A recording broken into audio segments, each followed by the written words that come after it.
Hi, this is Damon Pistolka, host of The Faces of Business, where I talk with interesting people, sharing life and business experiences to entertain, engage, build community, and provide information to help others succeed. If you're interested in learning more about one of our guests or how we are helping business owners generate wealth and build businesses they can sell or succeed at Exit Your Way, you can find more information on our website, exityourway.com, or by contacting me directly, Damon at exityourway.com. I hope you enjoy the show. All right, everyone. Welcome once again to the Faces of Business. I'm your host, Damon Pistolka, and I'm excited for our guest today because we have David Mead here who's going to be talking. David's going to be talking about cultural habits that build trust. David, welcome. Thank you, Damon. Great to be here. Oh, yeah. This is going to be a lot of fun because, culture, if there's one thing that has risen to the top of people's concern meters or whatever you want to try to say in the last couple of years, or really in the last year and a half, I think more than any, as people are changing jobs and a lot more of the, what did they say, the turnover of people, is culture, because culture keeps people around and it helps you retain people. So let's just start as we normally do. David, tell us a little bit about your background and really what got you into culture, what got you into thinking about culture and then studying about it and then finally teaching people about it, and what really hooked you in on it? It's an interesting question because I started unconsciously thinking about it way before I started consciously thinking about it. Yeah. So I'll start with the conscious part because that's where, things really sort of started. But I had always been, I graduated from college. I had no idea what I wanted to do. And I had been through like 5, not completely, but I had started 5 different majors, right? From architecture to forestry to I could not figure it out. And eventually I just graduated in communications because I wanted to get out of there. And so after college, I just kind of, bounced around between some different sales jobs just to try to figure out what I wanted to do and where I wanted to land. My dad, when I was growing up, was a consultant for Franklin Covey. And, he traveled all over the place and, it seemed like that job was kind of interesting. And I thought, that might be cool. So I went out and looked for some corporate training gigs. And I ended up landing a job as a corporate trainer for a Yellow Pages company. So I'm dating myself a little bit, but did that for a while. And that's where I kind of got that initial sort of spark of, it's really nice to share new information with people, to be able to have them, incorporate that and go and do something different with it. And I love seeing that progression from I used to be here and now I'm here because of what I've learned. So I thought, well, that's cool. I didn't love the sales training part just because there's traditionally so much turnover in sales. And so I would train these people. It was like a 2-week long training program. And then 3 months later, they were gone. Mm-hmm. And I was like, I didn't really get to see that continued progression, which I really wanted to see. So anyway, fast forward a few years, I had been hired as the director of training for this little startup. And there's only about 15 people in the company, but they did door-to-door sales. They sold satellite TV, door-to-door in the summertime. Mm-hmm. And I was there for about a week. It was about a week into the job, and they said, "Hey, we're having this offsite. We're doing this little, team building thing next Tuesday night. Do you want to come?" And I said, "Sure." They said, "We're going to have a guest speaker." And so I showed up, and some guy named Simon Sinek walked in. This was 2009, March of 2009. Nobody had any clue who the guy was at the time. Yeah. So he came in and he shared this idea that he had about start with why and the golden circle and purpose and all this kind of stuff. And it was like, I knew it already, but I hadn't heard anybody actually put it into words and into a way that was really easy to explain and easy to grasp. So I thought, purpose, that explains all of a sudden why I've done really well in certain jobs and done really poorly in other jobs. And so I really kind of gravitated toward that concept, and I wrote it down into the training stuff that I was writing for this little startup. Well, Simon came back 2 or 3 times to visit us and work with us and stuff. And I gave him a copy of the training manual that I had written, just to kind of show him what he had inspired. And he was surprised that I could hear him speak once and turn it into something. And so he asked me if I would come and help him put together an online course that he was putting together. And this was right about the time that his first book and his first TED Talk came out in late 2009. So I worked on that project, and then he kept me on, part-time to do some other content stuff and, answer emails and whatever. There were only 3 of us on the team at the time. Yeah. And so that's kind of where I started thinking, oh my gosh, like there's something to this culture thing, and showing up with purpose and having it be more than just, selling, X number of units or, reaching this financial target or whatever. As important as those things are, it's like, if there's no meaning to it, like it's not inspiring, obviously. Right. So that's sort of where the genesis of all this was. To make a longer story a little longer, so the company that I was working for, they didn't really get it. So I was working with Simon part-time in the mornings because he was on East Coast time as I was on Mountain time. So I would work with him for a couple hours in the morning, and then I would go in the afternoon, to my regular job. Yeah. And I was trying to incorporate all this cool stuff that I was learning. Well, they didn't really get it. And so a couple of years later, they let me go. And so I called Simon and I was like, hey, I got some spare time. You got anything else for me to do? And that's when I started working with him full time. I started speaking on his behalf, doing, talks and workshops all over the planet on his new books as they came out. And so for 10 years, that's where I spent my time sharing those ideas with people around the world, which was awesome. And you actually co-wrote the book, Finding Your Why. Excuse me, I didn't write that. Find Your Why. Yep. So that was the follow-on to his first book, Start With Why. Yeah.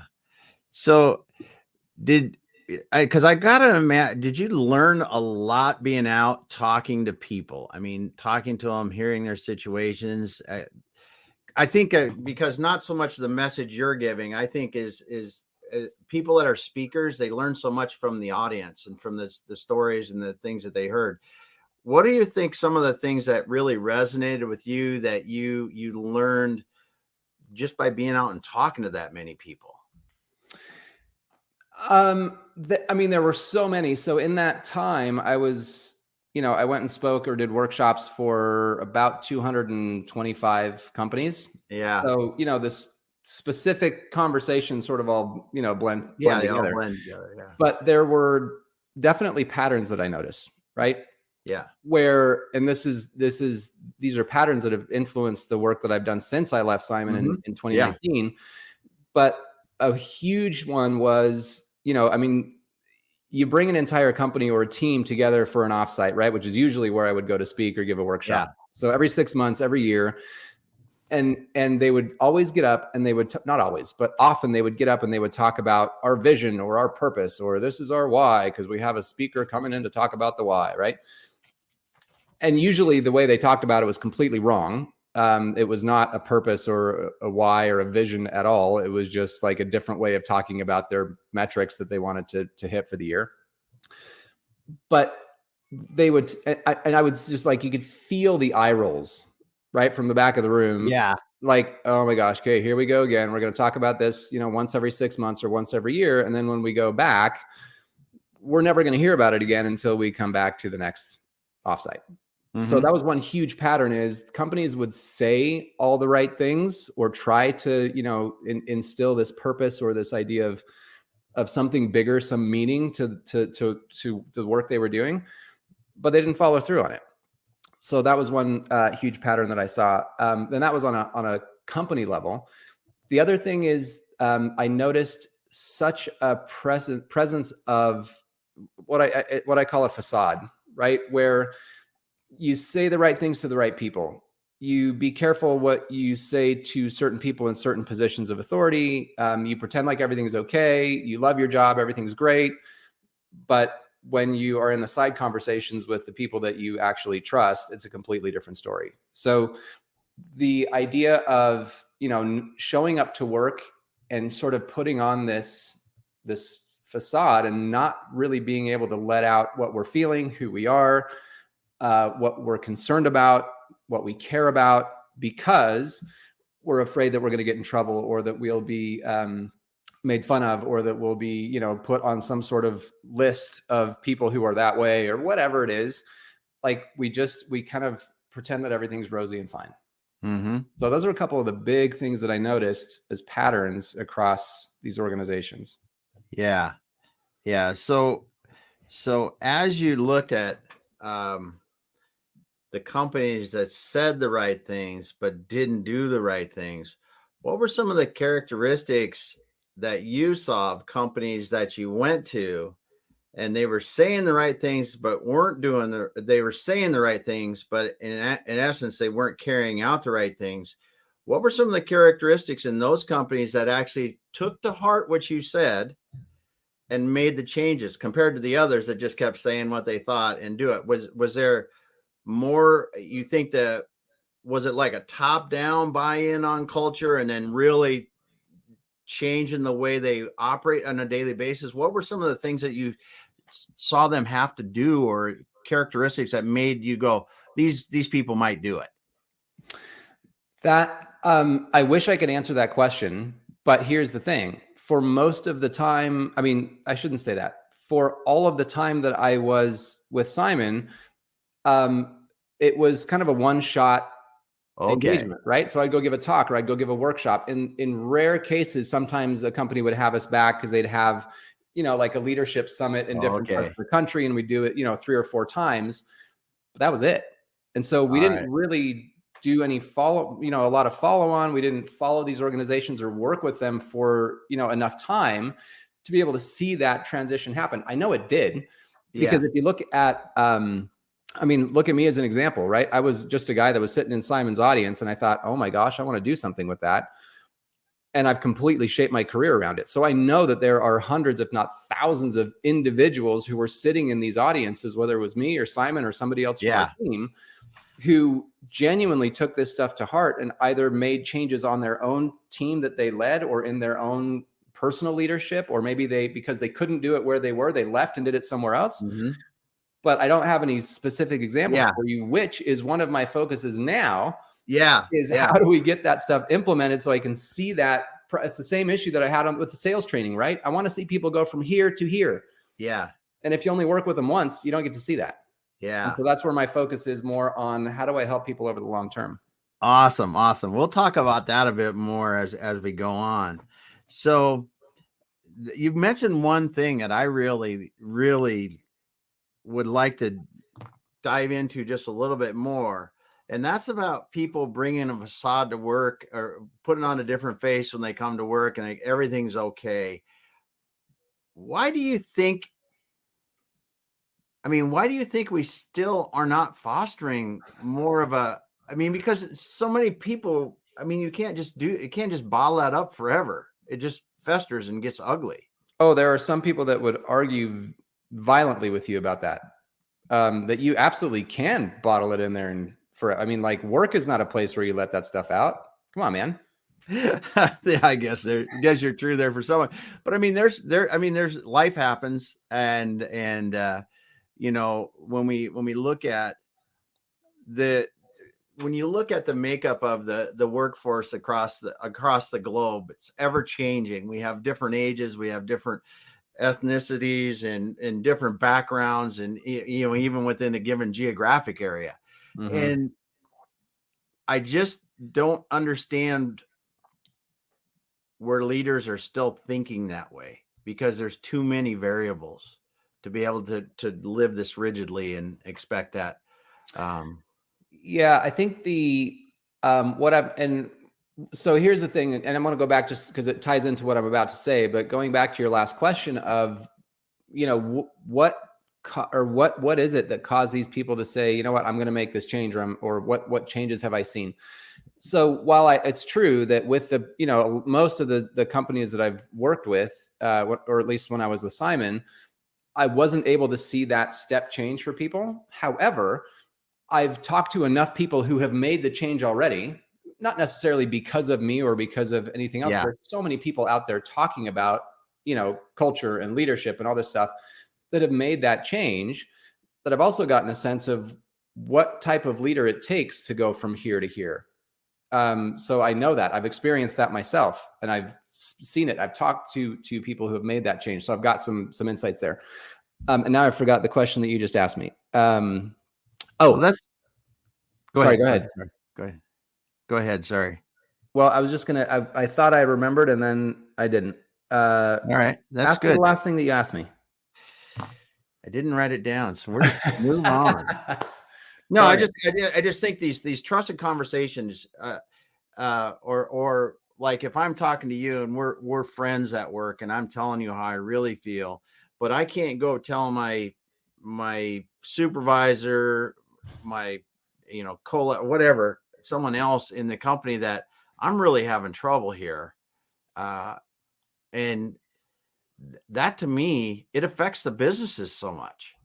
So I remember what you asked, which is when you're in a leadership position, what keeps that facade up? Why can't we let who we are out? So there are two interesting factors. One, I think when you're in that leadership position and when you are somebody who is being led, maybe you're an individual contributor, or you're, you like you just said, you're talking to somebody and you can share what's going on with somebody else, but you can't go to your supervisor with that. So let's look at those two sort of, and I use this just for visual, right? Not that one is better than the other or above another, but from a leadership perspective, what keeps that humanity from coming out is so often in a leadership position, we feel like, well, I was promoted to this position because I know what I'm doing, because I have the experience, I have the education, I should have all the answers. And so when we don't, when we're struggling, when we're floundering, when we don't know what to do next, we can't show that, because then people will think, well, why are they in that position? They have no idea what they're doing. Right? Yep. And it's this kind of all or nothing approach where I can't show any weakness, I can't show any fallibility, I can't show any doubt, because these people are looking to me for the answer and I have to have it. That mindset, I hope, is starting to become more antiquated, but that has been what drives a lot of that facade, for leaders. From the other end of the spectrum, somebody who is struggling, who needs help, who made a mistake, whatever it is, that what's keeping them from going to their boss is a lack of trust and connection. They don't know they don't know whether or not their boss has their back. They don't know how they're going to take it. And if I admit a mistake, or if I say, you know what, you gave me this project and I have no idea what I'm doing. One, are they going to, demote me? Am I going to just be, I'm going to be embarrassed for, on the mild end of the spectrum? All these consequences that are either true or we make up in our heads, but that keeps us from doing that because we don't have that level of relationship. Yeah, I'm thinking about this because you're really getting into something good here, both on the leadership side and why the facade is kept up, because they're afraid to show they don't know it all, they don't have or any weakness. Do you think in your work now, because you're helping people through this on a more long-term basis, do you think that, and totally antiquated, right? Because it used to be, in the 90s and the early 2000s and before that, it was built, you're a leader, you don't show weakness, you don't bring emotion to work, blah, blah, blah, blah, blah. And you lived it. Do you think now, though, I shouldn't say easy, but it's easier for leaders to really start to understand and embrace a different way of leading that does really start to build that culture of trust? To me, there's a yes and a no there. So I think it's becoming more accepted to do that, where, everybody's talking about it. There are books being written about it, articles on it all the time. I mean, I'm in it a little bit more because that's where I put my focus, but there's a lot of it's not like if you're showing emotion at work, all of a sudden you're this revolutionary. Like, Yeah. it's a thing. Like, it's being talked about. Kind of like, 15 years ago, purpose was not a thing. And now it's Mhm. like everywhere, right? Yeah. So in that sense, yes, it is getting more easy to do it. However, from a very individual, personal perspective, it's not getting any easier to be vulnerable, right? We still got to take that first step that just kind of like makes your stomach turn a Yeah. little bit. Yeah. But knowing that we're in the context of this is what people are looking for, this is what people want from their leaders, this is acceptable leadership behavior. The context is set for people to more confidently be able to sort of take that baby step. And depending on where people are in their own, individual journey, Yeah. they'll do it a little different ways. But if you've never showed emotion at work, if you've never admitted fallibility, any of those kind of things, it's going to take a little baby step to get you going. Or, whereas some other people might be a little more comfortable with it. Yeah. It almost seems like what you're helping people do is helping them reframe what leadership means and what it really looks like in business today. Well, I mean, think about this, right? And there's the million definitions for leadership out there. Yeah. Yeah. But if you think about your favorite teacher or a great coach or mentor or somebody who's had a positive impact on your life, right? You don't have to necessarily tell me about it, but does somebody pop into your head? Mm-hmm. Yeah. Okay. So I have asked this question to literally thousands of people all over the planet. And I ask them, I say, think of that person in your mind, the person who made that positive impact on you, and write down their traits. What is it about them that makes you think of them in that positive way? The same answers always come up. And you know what never makes the top of the list? Strategic thinker. Yeah. Right? Yeah. It's not that, strategic thinking and delegation and problem solving and all those other leadership competencies that we talk about are not important. Of course they are. But that's not why we remember these impactful leaders. It's because they genuinely cared about me. This teacher taught me in a way that only I needed to learn, not how they taught everybody else. They connected with me. They saw something in me that I didn't see in myself. There are all these human characteristics that make these leaders magnetic. Yeah. Right. So we know what that looks like, but we're sometimes, even though we know that, we're afraid to kind of put ourselves out there and be that kind of person because it takes some humanity, which sometimes is tough to put out of work. Yeah. Yeah.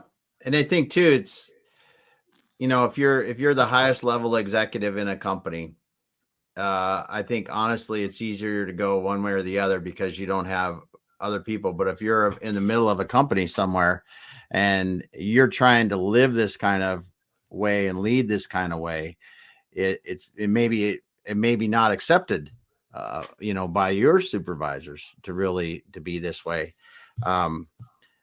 And I also see on the other hand too, that if you are one of the top, few leaders in a company, the buck still does stop with you. And, Sure. and there are some things that have to happen in the end, but, what are some of the things that you're seeing now that may have changed a little bit over the last couple of years with culture that really helps to build trust, and some of these habits that somebody can look at and go, listen, if I intentionally tried to build more of this, it's going to help us out in this way? I think one of the bigger shifts that I've seen is before hybrid and remote work, I wouldn't say culture was a nice to have, but it was less, I mean, it was easier to talk about and not do anything about. Yeah. Because, we still, there were certain people at work that we still got along with, we still enjoyed our jobs to a certain extent when we were all together and we kind of had the banter and whatever. But as soon as we went remote and we were sitting by ourselves in front of our computer and we lost that sort of human connection, culture really couldn't take a back seat anymore. And all of those people related issues that we used to kind of just, sweep under the rug or, like not really worry too much about because we're all together and we're all kind of, doing our thing. Mm-hmm. All of a sudden they couldn't be ignored.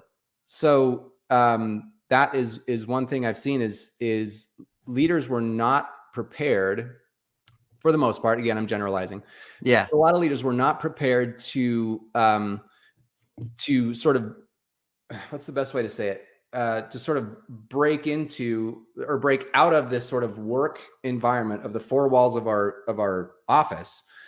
And all of a sudden I'm staring at you and I'm having a meeting with you in your bedroom. Like, yeah, all of a sudden I'm thrown into your personal life in a way that I've never have been before. And a lot of leaders just weren't ready to process that. And so I think those who were still trying to keep that professional distance of, I don't want to know anything about your personal life. I only care about what you do and who you are and how you show up at work. All of a sudden that's not happening anymore because now you got kids running in and, dogs all over the place and chaos for the first few months, Yeah. That is gold right there because, you're right. A lot of leaders distance themselves from the personal lives of the people that they were leading to the point that really don't know a heck of a lot about them. And I don't really want to. So there's a progression here, right? So, and so I don't want to. No, good. Keep going. So there's a progression, right? So all of a sudden there's this thing of like, okay, there's this awareness that even if I don't say it out loud, I'm very uncomfortable with, all of a sudden getting into the personal lives of all of the people on my team. That progressed to, okay, so I know I got to keep people engaged because now we're all remote and I'm being told that, we got to do things to keep the team, together and all this kind of stuff.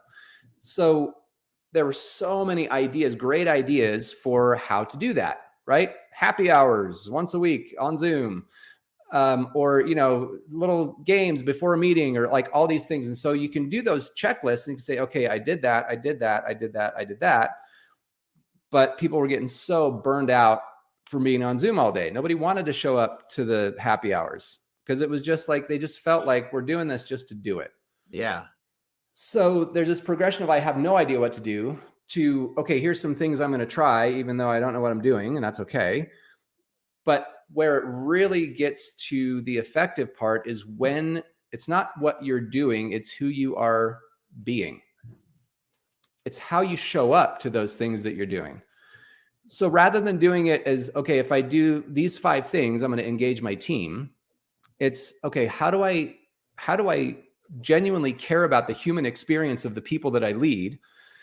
What do they like to do? What do they respond well to? What is not landing? And how can I zero in on the activities that they seem to lean into and make those more meaningful and more personal so they want to show up to them? So all of a sudden, this leader has to put themselves out there and say, what does my team need and how can I give it to them? Mm-hmm. Not what am I supposed to do? And magically this result of team engagement will happen because I did the things. Yeah. Yeah. That's it. That's a heck of a jump, isn't it? It's a heck of a jump because you have to, and you said it, you have to genuinely care about the human experience. And maybe I'm paraphrasing too much to really build the right culture because if you show up and you're only showing up in body, but you're not showing up in mind and you're not really engaged in what's going on and really trying to understand, as you said, what these people need and help them with that. And it comes back again, caring about the human experience. You're not going to be able to build that culture with just going through the motions. And Damon, you got to show up with your heart, man. It's not just about your mind, right? Yeah. It's mind and heart. Again, go back to the leader you just thought about. The reason that you're drawn to that person is because they showed up with their heart. They cared. They genuinely cared about your human experience. They might not have been nice to you. Maybe it was a coach that pushed the crap out of you because they believed you had more inside you than you thought you did. Yeah. Right? It's not about being nice. Yeah. It's about people can feel when you care about them. You can still have the hard conversations. You can still hold people accountable. You can still say, hey, you know what? I get the sense that you're sitting at home all day and because nobody's watching you, you're not getting a lot of work done. Are you okay? Like, what's going on? Are you struggling with that? What kind of help can we get you? Right? You can still have those hard conversations, but people know that it's coming from a place of genuine concern for their experience. Nobody wants to go to work and be bored or feel like they're not contributing anything, or feel like, oh, I just got to punch this clock. Nobody wants that. And a leader doesn't want their people to want that. So if they feel like that's what's happening, they jump in with empathy and compassion and say, what can I do to help so that you can have a great experience at work? And if it's not here, how can I help you find a place where you can have that experience? Yes.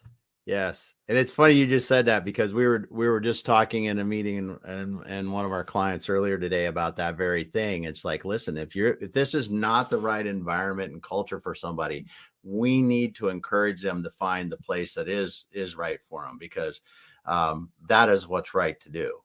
And it really will help everyone in the long run.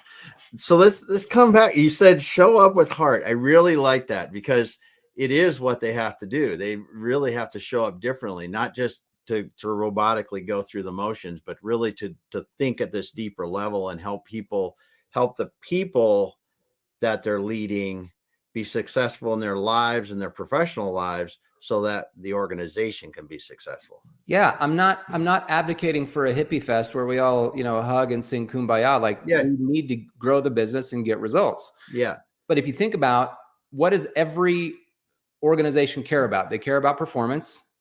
They care about innovation, transparent communication, retention, well-being, if you're a really good one, right? Every single one of those things relies on our ability to trust and connect with each other.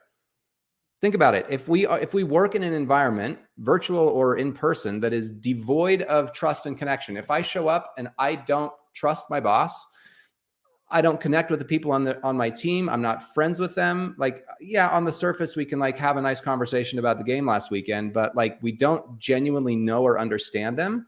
Mm-hmm. We're going to go into self-preservation mode, right? Which means we don't ask for help. We don't give feedback. We don't give opposing opinions or ideas when somebody, shares a strategy or a direction forward. I'm not going to say a thing, because I don't know the repercussions for that. Am I going to get in trouble? Am I going to get put on some short list of getting, to get fired? Am I going to, be ridiculed or whatever? So if I don't reach out for help, if I don't work well with other people, collaboration goes down because I'm working on my own. Performance is going to suffer, right? Yeah. Innovation goes out the window because I'm not going to suggest an idea that might not work. And when you pile all those things on top of each other, I have more stress, more anxiety, I'm more depressed, I hate my job, well-being goes out the window. Yeah. So you have somebody showing up to work like that, how sustainable do you think your growth and progress as an organization is going to be? It's not going to last long. You can get it in the short term. Absolutely. You can beat people over the head for their numbers. Yeah. But it's not sustainable, and they're going to take off as soon as they find something better. Mm-hmm. So what are some of the things that you're helping people do to create the habits, right? How do you help someone create the habits? Because we're talking about cultural habits, and habits isn't a one-off seminar. It's not it's something you have to do over time and consistently to make sure it's just something you do instinctively over time after a while. So what are some of the things that you're helping people do to create those habits? So I'll take one step back from that and then get to the actual practical things. So I help people to identify, I have identified 3 traits that all of these leaders that are these magnetic leaders that we remember for all the right reasons. Nice. That I have found they all have in common, right? And I'm speaking in general terms, but it's 99% what I've seen asking thousands of people. Those 3 traits are honesty, humility, and humanity. And these are something I believe every single one of us has inside of us already. Very quickly, the definitions. Honesty is not just about telling the truth. More importantly, it is about living and behaving in alignment with what we profess to stand for. So, everybody, that is the biggest killer of trust I have ever seen in an organization, is when a leader says one thing and does something else.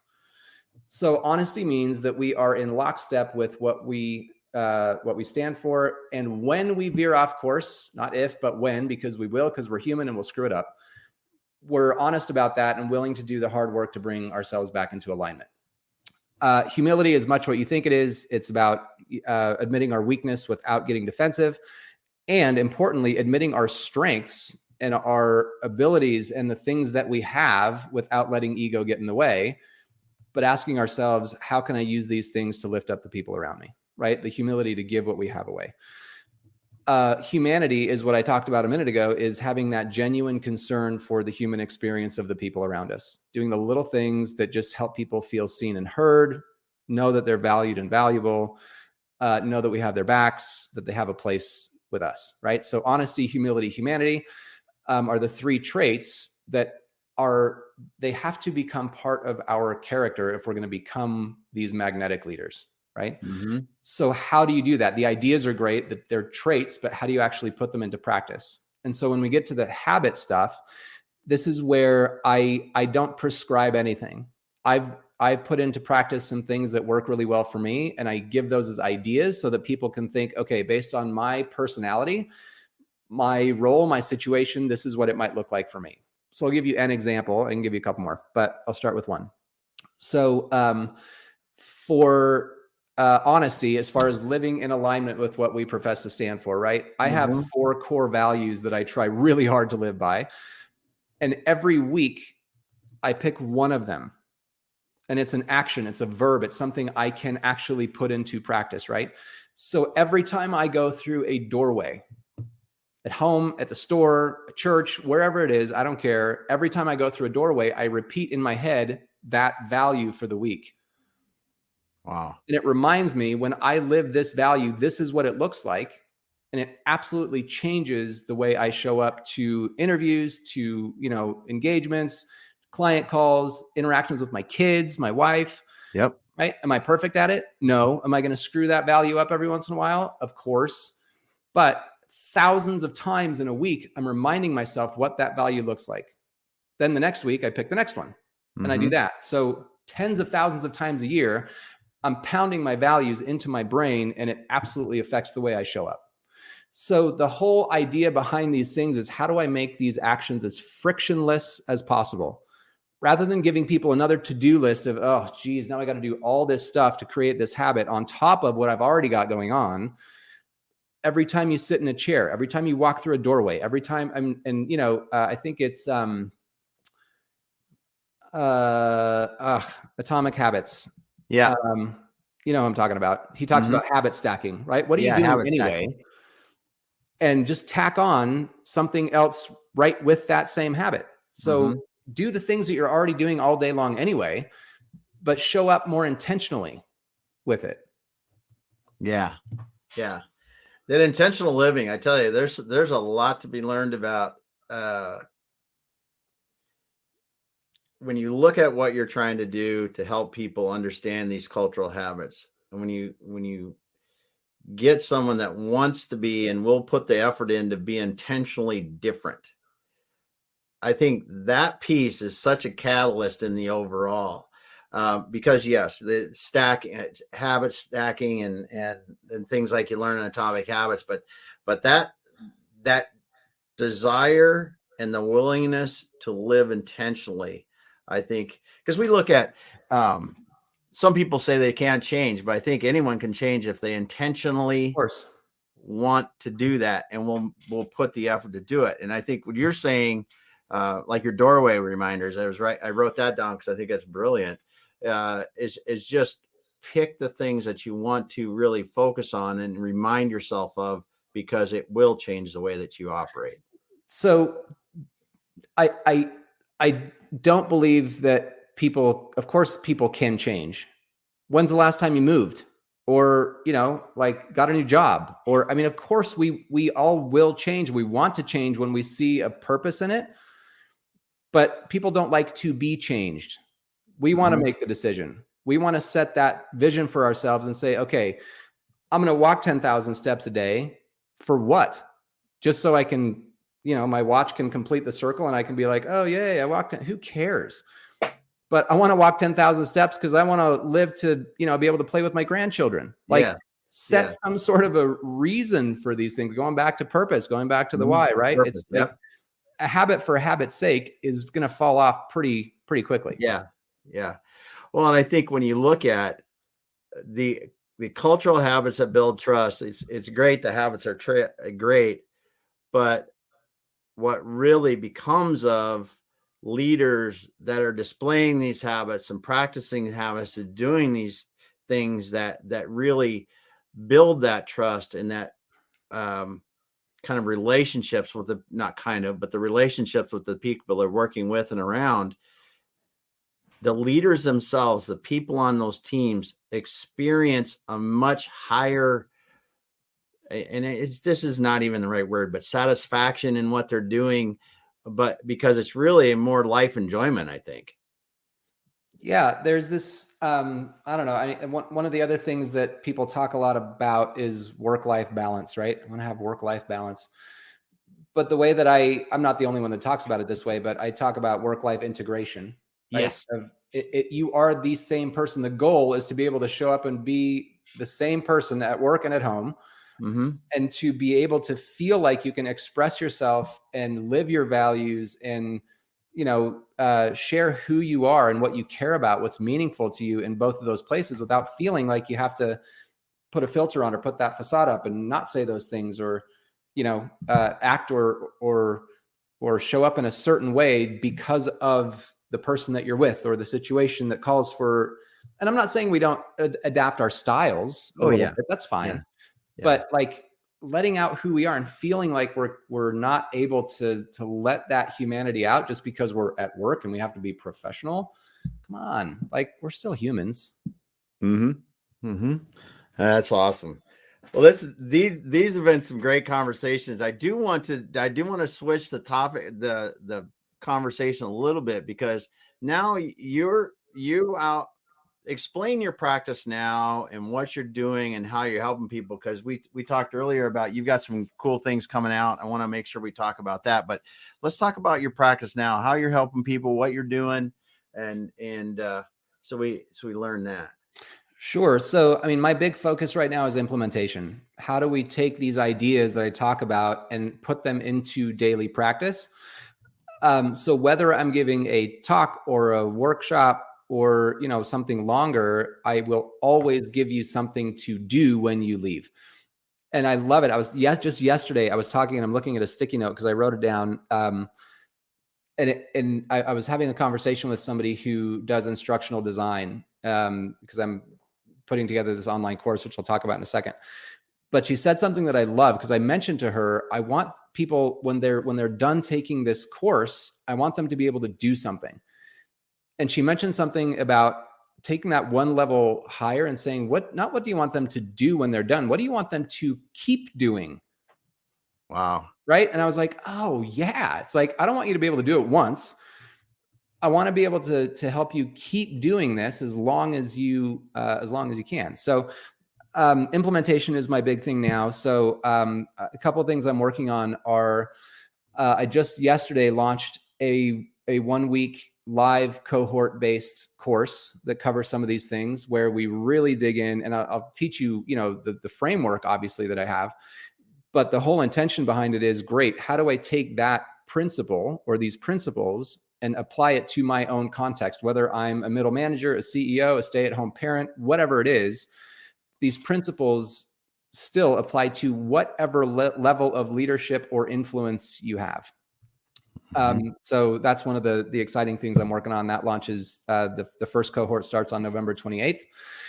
And then the second thing is, I've recently developed an implementation program. It's about 9 months long that helps organizations start to implement and instill this so that everybody from the newest individual contributor all the way up to the owner of the company takes responsibility for creating this culture of trust and connection. It's the other pattern that I've seen. Maybe I mentioned it before. Nope, it was on a prior phone call to this. Sorry. But one of the other things I've seen so prevalent in organizations is that people who either are lower on the totem pole or who have no official authority so often will just fold their arms and be like, well, it sounds great, but until my boss does something about it, there's nothing I can do. nothing like grinds my gears more than that. You absolutely can do something about it. And we all have the responsibility we all have influence. I don't care if you have a position of leadership or not. You influence the people around you. So how do you show up? How do you be that kind of leader that implements these things with your sphere of influence, as small as it might be? Mm-hmm. That's awesome. That's awesome. I think the organizational thing would be really interesting. Well, let's back up to the first part, the week long. I mean, I just think something like that, because if you're giving people the habit, the tools to start building those habits, whether it is, like you said, a stay-at-home dad, a CEO, doesn't matter. Those kind of things can be life-changing no matter your sphere of influence. Like you said, it's just, it's great to do.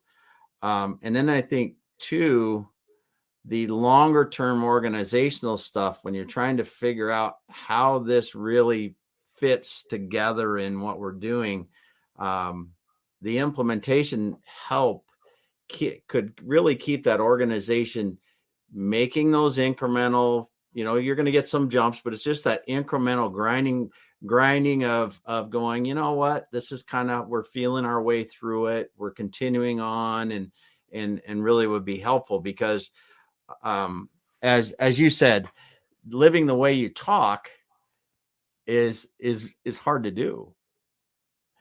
And in organizations, it's really hard to do because you're not doing it just for one person. You have many people speaking with, like we talked about earlier, very diverse backgrounds and experiences, and but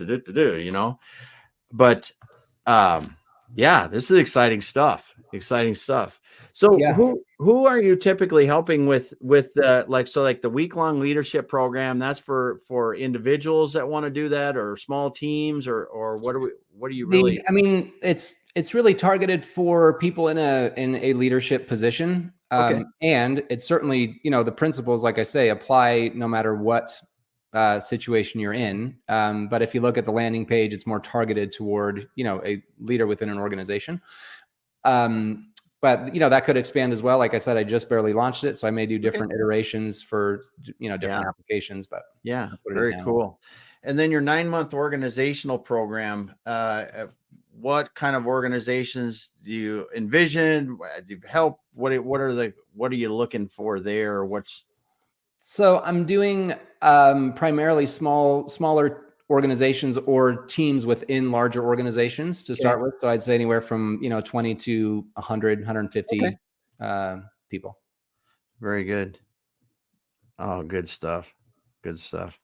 So what are you excited about? Yes, you're launching classes, you're launching Save. What are some of the things that you're excited about that you're seeing, hearing, and just to getting to experience? I might go a little world PC on you. But no. I mean, with all of the, I don't know, you look at the world and it seems like so much is going wrong. Yeah. And there's so much, just stuff out there that we wish we could change. The thing that I get excited about is there are so many good people out there. Yeah. So I mean, I get excited about helping people kind of activate what sometimes is what I call their captive goodness. It's like, it's all in there, but sometimes, it's just been buried based on our experience or what we're exposed to or the environments that we're in. But we all have this stuff in us. And it's exciting to me when people feel that little spark and they go, ooh, like I can do that. Yeah. And I see it all the time. That's amazing. That's awesome. That was a great saying too. Getting people to activate their captive goodness. Oh, wow. That's cool. Because, if we see people doing that, I agree with you saying 100%. You can watch a lot of things and you think everything's going the wrong way, but there's a lot of people doing good every day.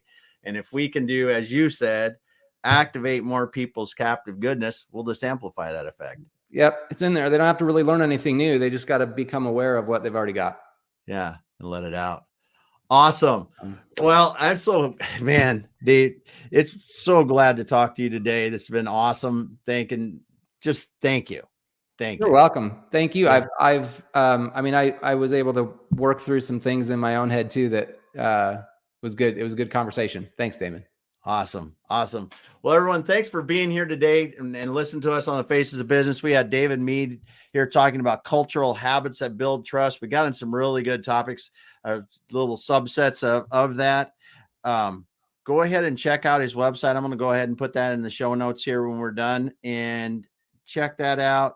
Go back and listen to some of this. There's some great things in there. Thanks everyone for being here. Thanks, David. We'll be back again later.